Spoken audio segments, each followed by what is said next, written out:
Technician আমি technician কেন? আমি graduate. whatever you can be graduate, but আপনি ডাক্তার লিখতে পারেন কিনা সেটা নিয়ে আমার ডাউট আছে। ব্রাহ্মণবাড়িয়ায় ভুয়া চিকিৎসক গ্রেফতার, 4টি বেসরকারি হাসপাতালকে লক্ষাধিক টাকা জরিমানা। বিভিন্ন অনিয়ম ও লাইসেন্স জটিলতার অভিযোগে ব্রাহ্মণবাড়িয়া শহরের 4টি বেসরকারি হাসপাতাল ও ডায়াগনস্টিক সেন্টারকে 1,15,000 টাকা জরিমানা করেছে ভ্রাম্যমাণ আদালত।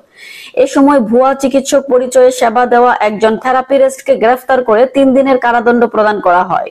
রবিবার দুপুরে জেলা স্বাস্থ্য বিভাগ ও প্রশাসনের সমন্বয়ে সদর উপজেলা নির্বাহী কর্মকর্তা সিফাত মোহাম্মদ ইশতিয়াকের নেতৃত্বে এই অভিযান পরিচালনা করা হয়। অভিযানে মৌলভীপাড়ার PSP physiotherapy and laser therapy সেন্টারে অভিযান চালিয়ে প্রতিষ্ঠানটির থেরাপিস্ট সজন চন্দ্র সাহাকে ডাক্তার পরিচয়ে রোগী দেখার অভিযোগে হাতে নাতে গ্রেফতার করা সহ হাসপাতাল সিলগালা করা হয়। একই সঙ্গে প্রতিষ্ঠানটিকে 30,000 টাকা জরিমানা করা হয় এবং ভ্রাম্যমাণ আদালতের কার্যক্রমে বাধা প্রদান করায় স্বপন চন্দ্র সাহাকে 3 দিনের কারাদণ্ড দেওয়া হয়। অপরদিকে অনুমোদনের কাগজপত্র না থাকায় এবং নোংরা পরিবেশের কারণে শহরের পপুলার ডায়াগনস্টিক সেন্টারকে 50,000 টাকা জরিমানা করা হয়। সেই সঙ্গে প্রতিষ্ঠানটিকে আগামী 2 মাসের মধ্যে আন্ডারগ্রাউন্ড থেকে স্থানান্তরের নির্দেশ দেওয়া হয়।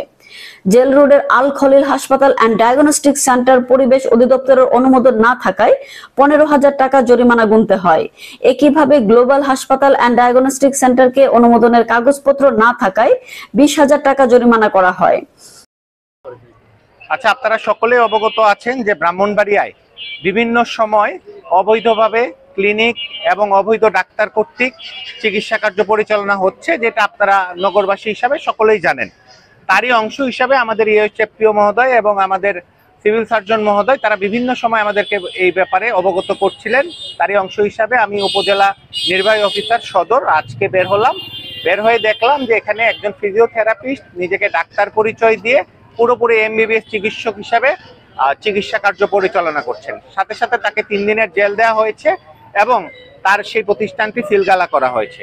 এছাড়া বিভিন্ন ডায়াগনস্টিক সেন্টার ক্লিনিকে গিয়ে আমরা দেখেছি কোথাও লাইসেন্স নাই, কোথাও কাগজপত্র নাই, কোথাও ক্লিনিক চালানোর মতো বা ডায়াগনস্টিক সেন্টার চালানোর মতো প্রয়োজনীয় যে ইকুইপমেন্ট এবং পরিবেশ সেটার অভাব আমরা লক্ষ্য করেছি। তো বিভিন্ন জায়গায় সতর্ক করেছি, প্রয়োজনীয় জরিমানা করেছি এবং সরকারি আদেশ জারি করার জন্য আমাদের প্রিয় মহোদয় কালকে নির্দেশনা পেয়েছেন এবং কালকে তিনি সেগুলো জারি করে দিবেন। আমরা চাই। অভিযানকালে উপস্থিত ছিলেন উপজেলা স্বাস্থ্য ও পরিবার পরিকল্পনা কর্মকর্তা doctor Mohammad Mustafizur Rahman, medical officer doctor Mohammad Raihan Talukdar ও doctor Mohammad Ismail Bhuiyan Rahat, sanitary inspector ও ভারপ্রাপ্ত জেলা সুপারভাইজার মোহাম্মদ শফিউর রহমান, সদর উপজেলা স্বাস্থ্য পরিদর্শক মোহাম্মদ মনিরুল ইসলাম এবং ব্রাহ্মণবাড়িয়া গণ অধিকার পরিষদের ইঞ্জিনিয়ার ফখরুদ্দিন, মোহাম্মদ শিবির আহমেদ ভুইয়া ও শাহ আলম সহ আরো অনেকে। জেলা প্রশাসন ও স্বাস্থ্য বিভাগের পক্ষ থেকে জানানো হয়, এই ধরনের অভিযান নিয়মিতভাবে পরিচালিত হবে এবং অনুমোদনহীন ও অনিয়মে জড়িত প্রতিষ্ঠানগুলোর বিরুদ্ধে কঠোর ব্যবস্থা নেওয়া হবে। না জানার কথা কোনো সুযোগ নাই, যে আমি জানি না বা আমার ভুল হয়ে গেছে এই সুযোগ নাই। ঠিক আছে, আপনি কি আমার কথা বুঝেছেন?